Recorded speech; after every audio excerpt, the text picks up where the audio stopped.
Guys, good morning, जय श्री कृष्णा, राधे राधे। कैसे हो आप लोग? उम्मीद करती हूँ आप सब लोग स्वस्थ होंगे, मस्त होंगे। तो गाइज, आज का ना बच्चों का स्कूल है। कल छुट्टी हो गई थी उनकी। और कल पता है क्या हुआ था? कल मैंने इनको खाना बना लिया था बच्चों का लंच में। ये बनाया था मैंने उनको टिफ़िन के लिए, दाल सब्जी चटनी सारी चीज़ें बनाई थी कि आज इनको दाल सब्जी रखती हूँ। सुबह जल्दी भी उठ गई थी मैं, लेकिन फिर मैंने बाद में देखा, उसी चक्कर में मैं मोबाइल नहीं देख पाई कि मैसेज आया है स्कूल से। और फिर बाद में जब 9 बज गए थे, जब बच्चों का स्कूल का टाइम हो गया था ना, तब मुझे पता चला था कि आज बच्चों की छुट्टी है। मतलब बच्चों को तैयार कर दिया स्कूल के लिए, नीचे उतर गए बच्चे। बस इनके पापा इनको छोड़ के आने वाले थे, इतनी देर में पता चला कि छुट्टी है। तो आज तो मैंने पराठे सब्जी बनाए। आज सुबह सुबह उठ के मोबाइल देख लिया, क्योंकि कल कोई छुट्टी का वो भी नहीं था। बस इतना था कि बच्चों के स्कूल में फंक्शन था बड़े बच्चों का, इस वजह से छोटे बच्चों की छुट्टी कर दी थी। और मैंने देखा नहीं था मैसेज, इस वजह से। तो अभी सुबह सुबह का टाइम है, तो ब्लॉग की स्टार्टिंग भी हो रही है। और ये बेडशीट है, अभी बच्चे नहाने के लिए गए हैं। बेटी नहा ली है, तैयार हो गई है। और बेटा अभी नहाने के लिए गया है। तो तब तक बेडशीट साफ़ कर देती हूँ, क्योंकि खाली है, फिर आ जाएंगे, फिर बैठेंगे, फिर हीटर चला के बैठ जाते हैं बच्चे। हीटर बंद ही नहीं करते हैं। और देखो गाइस, सुबह सुबह कितनी अच्छी धूप निकली है। मतलब मेरा रूम कितनी अच्छी जगह पे है कि मतलब सुबह सुबह उठते ही, सच बताऊँ ना, गर्मियों की तो मैं हालत ये बता दूँ, सुबह उठते ही सीधी रोशनी आती है सूरज जी की। और ये भी अभी ज़्यादा टाइम नहीं हुआ है, मुश्किल से 7:30 8 बजे होंगे। और आप देख सकते हो सुबह सुबह धूप निकल गई है, और वो भी इतनी अच्छी वाली। तो एक ये रीज़न है मेरा सुबह जल्दी कपड़े धोने का। तो यहाँ पे आप देख लो, मैं दिख भी नहीं रही हूँ, इतनी तेज़ धूप है। तो ये जो विंडो है ना, बाहर बालकनी है, तो धूल मिट्टी आ जाती है, तो इसको मैं डेली साफ़ करती हूँ। तो इसको गीले कपड़े से, फिर सूखे कपड़े से। तो पहले मैं इसको साफ़ कर लूँ, फिर मिलते हैं गाइस। गाइस, मेरे रूम में ना ये जो जगह है ना, ये मेरी मोस्ट फेवरेट है। ये जो वॉल शेल्फ है, ये मैंने मंगाई थी अमेज़न से, और 1000 के अंदर आ गई थी, ज़्यादा महंगी भी नहीं थी। और इसको 9 साल हो गए हैं, क्योंकि मेरी शादी हुई थी, मैंने तुरंत बाद ही मंगा ली थी। क्योंकि मेरे रूम में ना अलमारियाँ नहीं थी, और कुछ भी शोकेस शोपीस वगैरह रखने के लिए जगह चाहिए थी, तो मैंने ये मंगाई थी। और ये बहुत अच्छी है गाइस, क्वालिटी भी इसकी बहुत अच्छी हुई थी, आई थी, और अभी तक ऐसी की ऐसी बनी हुई है। बाकी इस पे चीज़ें शोपीस वगैरह आप जो भी डेकोरेट करने का रखना चाहो रख सकते हो, बहुत अच्छी है ये। और मेरा बेटा सुबह उठते ही सबसे पहला काम है इसका, ये जो इसने एरोप्लेन बनाया था इसके पापा ने इसको रात को, तो सुबह उठते ही एरोप्लेन उड़ाने लग गया कि मम्मा मुझे एरोप्लेन उड़ाना है। तो मैंने इसको उठा के रख दिया है कि स्कूल से आके खेल लेना। इसका काम अब खेलने का हो गया है, कि जो इसने बचपन में नहीं खेला था ना, तो अभी खेलता है ये सारी चीज़ों से। और ये जो है ना, हमने यार बचपन में भी खेले थे एरोप्लेन शिप, ये सारी चीज़ें बना के। तो इसके पापा ने इसको सिखाया था, रात को बनाना सिखाया था कि ऐसे बनाते हैं, और तब से इसी से खेल रहा है गाइज ये। और अक्सर ऐसा होता है ना, जब बच्चे छोटे होते हैं ना, तो अब उनके बचपन में ही हम अपना बचपन देख लेते हैं। जब हर्षित स्कूल की मना कर रहा था ना, तो इसके पापा कह रहे थे, बेटा तुम्हारी तो इतनी सारी छुट्टियां हो जाती हैं, हम तो रात को 6 बजे स्कूल से आते थे, छुट्टियों का तो काम ही नहीं है, और संडे को भी बुलाते थे। और सच में यार, हमारे स्कूल में ना संडे को भी बुलाते थे स्कूल में हमें, कोई छुट्टी नहीं होती थी। वरना आजकल के बच्चों की तो इतनी छुट्टियां होती हैं कि पूछो मत आप लोग। और देखो क्या क्या शैतानी कर रहा है ये, मुझे तो पता भी नहीं था, मैं अपने काम में लगी हुई थी। वो नहाने के लिए गया है, तो तब तक ये इससे खेल रही है। और ये चीज़ ही ऐसी है यार बच्चों का, देखो। तो ये एरोप्लेन उड़ा रही है यहाँ पे। तो अभी ना मैंने इनका लंच लेके ऊपर ही आ गई हूँ, वरना फिर मुझे बार बार नीचे जाना पड़ता है। कभी बॉटल रह गई, कभी लंच रह गया, कभी सॉक्स रह गए, मतलब कैप रह गई। तो इसीलिए मैंने सोचा यहीं पे लंच लेके आ जाती हूँ, और फिर इनके बैग में भी रख दूँ, जिससे मुझे पता रहे कौन सा क्या लेके गया है। कल मतलब एक दिन 2 3 दिन पहले की बात है, इन्होंने आपस में एक्सचेंज कर लिया था। मतलब हर्षित का लंच स्वरा ने रख लिया, स्वरा का हर्षित ने रख लिया था। तो इसी वजह से मैं खुद से पैक करके रख रही हूँ इनका बॉटल बॉटल वगैरह सारी चीज़ों को। आज ये फिर रो रहा है स्कूल ना जाने के लिए, और डेली जाता था यार, इसको 2 साल हो गए इसको स्कूल जाते जाते। कभी नहीं रोया ना, शुरू में रोया था, लेकिन अब एक बार इसको रोक लिया था। जब ये रोया था तो इसको मैंने छुट्टी कर ली थी कि चल कोई बात नहीं। अब इसका डेली का हो गया, मम्मा स्कूल नहीं जाना। और इसका पता क्या बहाना होता है? मम्मा आप तो पूरा दिन घर पे रहती हो, पूरा दिन मोबाइल देखती हो, सारी चीज़ें खाती हो, सब कुछ करती हो आप, और मुझे स्कूल भेज देती हो, आप तो स्कूल जाती नहीं हो। ऐसे ऐसे नाटक करता है, इसकी प्यारी प्यारी बातें बहुत अच्छी लगती है। तो इसके पापा भी हंस रहे थे इसकी बात पे कि मतलब मम्मा से तुझे क्या मतलब, मम्मा ने अपनी पढ़ाई कर ली, नहीं करी पापा, मम्मा बिल्कुल भी नहीं पढ़ती हैं। तो मैंने इसको बोला था तू बड़ा हो जाएगा, मैं तुझे डिग्रियाँ दिखाऊंगी, मेरी कितनी सारी डिग्रियाँ हैं जो कि अब किसी काम की नहीं है। और गाइज ना, ये बात बिल्कुल सच है कि ससुराल में आके आपकी डिग्रियाँ किसी काम की नहीं रहती है। चाहे आप बीएड करो, एमए करो, एमएड करो, कुछ भी करो, आप बस कुछ किसी भी काम की नहीं है आप। मतलब आप समझ जाओ, सब लोग यही, बस ये बात है ससुराल में।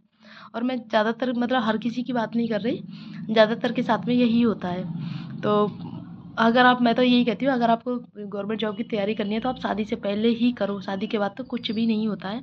बाकी आप पढ़ सकते हो, मतलब ससुराल वाले कह देते हैं पढ़ो पढ़ो, लेकिन आपको पता है कितनी पढ़ाई होती है और कितना फोकस होता है आपकी पढ़ाई पे। तो प्लीज़, अगर आपको पता है कि गवर्नमेंट जॉब लगनी है और शादी के बाद में हम पढ़ाई कर लेंगे, तो हर किसी के साथ में ऐसा नहीं होता। देखो, खुद का मन भी होना चाहिए पढ़ने के लिए, और सारी चीज़ें मायके में, मतलब देखो शादी से पहले तो क्या होता है कि आपके पास में अपना टाइम टेबल सब कुछ होता है, अपने हिसाब से मैनेज करते हो आप, जब उठना है सोना है, रात तक लेट रात तक पढ़ लो, सुबह अपने आराम से उठ जाओ। लेकिन यहाँ ऐसा नहीं होता ससुराल में। यहाँ तो आप चाहे देर रात तक पढ़ो ना पढ़ो, आपको तो सुबह जल्दी उठना ही पड़ेगा। तो इसीलिए सब लोगों की कंडीशन एक सी नहीं रहती है। और तैयारी मैंने भी करी थी स्कूल की, उसकी टीचिंग की। मैंने 2 साल तैयारी करी थी, 2 पेपर मेरे पास भी हो गए थे सीटेट के दोनों ही। लेकिन यहाँ पे यूपी में वैकेंसी निकली नहीं थी 5 साल तक। उस तक फिर मैंने इंतज़ार करना बेकार समझा कि देखो पढ़ाई भी करो और फिर वैकेंसी भी नहीं निकलती है, तो इसी वजह से सारी चीज़ें मैनेज करके तो पढ़ाई करो। देखो 2-2 बच्चे, पूरा घर, सब चीज़ मैनेज करने के बाद में और फिर भी वैकेंसी ना निकले ना, तो फिर मन मतलब डिमोटिवेट हो जाता है इंसान, कोई भी हो। तो फिर मैंने भी अपनी पढ़ाई छोड़ दी। तो अभी मैं फ़िलहाल कुछ नहीं करती, बस जस्ट अ हाउसवाइफ़, और अपना यूट्यूब चैनल खोल लिया है मैंने अपने टाइम पास के लिए बस। आप लोगों से बातें हो जाती है, मेरा मन हल्का हो जाता है, तो बस इसीलिए। और वीडियो बनाने से मुझे ना एक चीज़ का फ़ायदा ये हुआ है कि मेरा फ़ोकस सिर्फ़ और सिर्फ़ घर पे रहता है, बाकी किसी चीज़ पे नहीं रहता। मेरा माइंड अपसेट नहीं होता किसी दूसरे को देख के कि वो क्या कर रहा है, क्या नहीं कर रहा है, या फिर मतलब मेरा सिर्फ़ और सिर्फ़ मुझे टाइम ही नहीं मिलता है, सच बताऊँ ना। वो मतलब दूसरों की पंचायतों में पढ़ना, जो बहुत सी औरतों की आदत होती है ना कि खुद का काम ख़त्म हो गया, दूसरे की पंचायतों में करना, वो क्या कर रहा है, ये करना, वो करना। इन सब चीज़ों का मुझे टाइम बिल्कुल नहीं मिलता। मेरे पास में अपना टाइम होता है, थोड़ा-सा अपना टाइम जो होता है ना, वो मेरा टाइम फैमिली का होता है। फैमिली के अलावा जो मेरा टाइम बचता है वो मैं अपना यूट्यूब को देती हूँ बस। और जहाँ ज़रूरी होती है, जहाँ मेरे अपने होते हैं, वहाँ मैं फ़ोन करती हूँ। बाकी रिश्ते तो आपको पता है कितने सारे रिश्ते होते हैं। हर कोई रिश्ता ऐसा नहीं होता जिससे आप टच में हो। दूर के रिश्तों से भी आप मतलब इतने दिल से लगाव होता है, बाकी पास के रिश्तों से भी आप दिल से दूर होते हैं। तो ये वाली बात है गाइस। पहले ना कुछ भी बात होती थी ना, मेरा मन बहुत दुखी होता था, बहुत ज़्यादा। लेकिन अभी मुझे किसी चीज़ का कोई फ़र्क नहीं पड़ता है। अभी मैं सिर्फ़ और सिर्फ़ अपने आप पे फ़ोकस करती हूँ कि मैं कितना अच्छे से अपना वीडियो बना पाऊँ, बस ये है। तो अभी गाइस किचन में आ गई हूँ मैं। तो किचन में ना मुझे बनानी है मूँग की दाल पालक। जब मैंने पतिदेव को बताया तो बोल रहे थे और कोई सब्ज़ी नहीं मिली, तो मैंने बोला और क्या बनाऊँ, बता दो मुझे, नाम बता दो। तो नाम भी नहीं बताते, तो मैंने सोचा मूँग की दाल पालक बना लेती हूँ। मम्मी से पूछा, मम्मी कह रही थी बना ले। और साथ में गोभी आलू की सब्ज़ी है, और मुझे बनानी है चटनी, क्योंकि दाल के साथ में चटनी बहुत कंपलसरी है। और सुनो, मेरी बेटी को भी इतना शौक हो गया है प्रॉपर तरीके से खाने का, मतलब मुझे चटनी वगैरह की ज़रूरत नहीं होती है दाल के साथ में। जैसे हमारे ससुराल में सब लोग दाल के साथ में चटनी ज़रूर चाहिए। दाल के साथ में नहीं, कोई सी भी सब्ज़ी हो उसके साथ चटनी ज़रूर चाहिए।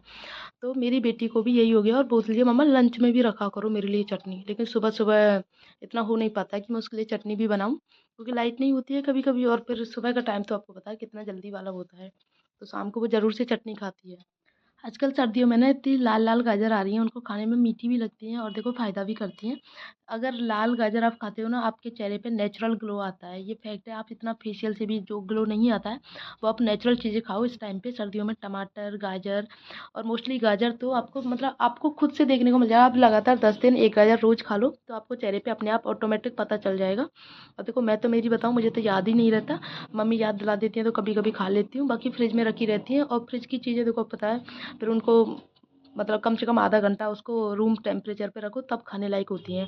वरना फ्रिज की चीज़ें तो खाओगे तो नुकसान करेंगी और फिर दाँतों में भी लगती हैं। तो इसीलिए मुझे याद ही नहीं रहता है। तो अभी तो ताज़ा-ताज़ा सब्ज़ी आई थी, तो मैंने यहाँ से ये कट काट लिए 4 गाजर, इनको रख दिया है। अब बाकी सब लोग खा लेंगे मिलके।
तो गाइस काम तो देखो मेरा पूरा हो गया और टाइम अभी सही 10:30 हो रहे हैं। आपको दिखेगा भी नहीं दिखेगा, 10:30 का टाइम हो रहा है। ये जो फ़ोटो फ्रेम है कितने सुंदर लग रहे हैं ना, बहुत प्यारे लग रहे हैं फ़ोटो फ्रेम। ये मैंने चूज़ करके मीशो से मंगाए थे और बहुत अच्छी क्वालिटी आई है। अच्छा एक चीज़ है, मीशो पे ना किसी किसी चीज़ की क्वालिटी तो बहुत अच्छी आती है और रिजनेबल प्राइस में भी मिलता है। तो ये मुझे 250 के अराउंडिंग मिले थे। कितने, 1 2 3 4 5 6 7 मिले थे 7 फोटो फ्रेम मिले थे मुझे ये, और 250 के अराउंडिंग मिले थे और बहुत अच्छी क्वालिटी है। और टाइम उसका वो नहीं है, क्या बोलते हैं, जो कांच का है, इसका जो फ्रेम है वो कांच का है, लेमिनेशन वाला नहीं है। तो बहुत अच्छी क्वालिटी है इनकी। बाकी दोनों तरफ से आप ऐसे भी और मतलब दोनों तरफ से करके इसमें फ़ोटो लगा सकते हो। बहुत अच्छा लगा था मुझे ये चीज़ गाइस। तो काम तो मेरा पूरा हो गया, लेकिन अभी देखो कपड़े रखे हुए हैं, इनको जगह नहीं बची है। थोड़े से कपड़े हल्के से सूख जाएंगे ना, तो थोड़े पास पास सुखा के कपड़ों को, तब इन कपड़ों को सुखाऊंगी मैं। कपड़े हो जाते हैं ज़्यादा, जगह हो जाती है कम। और छत पे जाने का करती हूँ मैं आलकस की, छत पे इतनी तेज़ धूप है यार, मन नहीं करता बिल्कुल भी, बहुत तेज़ धूप है आज तो। मतलब कुछ टाइम से धूप निकल रही है और कल बारिश का बोल रहे हैं कि कल बारिश आने की संभावना है। तो कल देखा जाएगा कैसा मौसम रहता है। बाकी अभी तो ऐसा लग रहा है सर्दियाँ बिल्कुल गई, मतलब गर्मियाँ आ गई हैं, सर्दियाँ तो बिल्कुल ही गई। ये हो गया है गाइस, सॉरी। मैंने आपको हमारी तुलसी जी दिखाती हूँ। हमारी तुलसी जी सर्दी की वजह से पूरी सूख चुकी है। ये देखो, देखो, ये देखो गाइस, पूरी तुलसी जी सूख चुकी है हमारी। ये देखो, ये 4 गमले थे, 1 2 3 4 गमले हैं। खाद वगैरह सारी चीज़ लगा रखी है, लेकिन सर्दी की वजह से ना सबकी सूख गई है। जितनी भी मैं देख सकती हूँ ना, सबकी तुलसी जी सूख गई हैं। इनको रात को ना ये जो कोरी बेडशीट लगा ली थी पति देव ने, तो ये इनको अच्छी नहीं लगती थी, बोल रहे थे इसको तुलसी जी ढकने के काम में ले लेंगे। तो ये कोरी बेडशीट थी, डबल बेड की है ये, कोरी बिल्कुल, तो तुलसी जी ढकने के काम में ले लिए गाइस। और गाइस इसी के साथ में ना ब्लॉग को करते हैं एंड। आई होप आप लोगों को अच्छा लगा होगा। अच्छा लगा तो प्लीज़ वीडियो को लाइक कर देना, शेयर कर देना, कमेंट कर देना। मैं गिर जाती अभी यार, इसमें मैट में पैर अटक जाता मेरा। मैट मंगाए, क्या हो गया। चलो गाइस, बाय।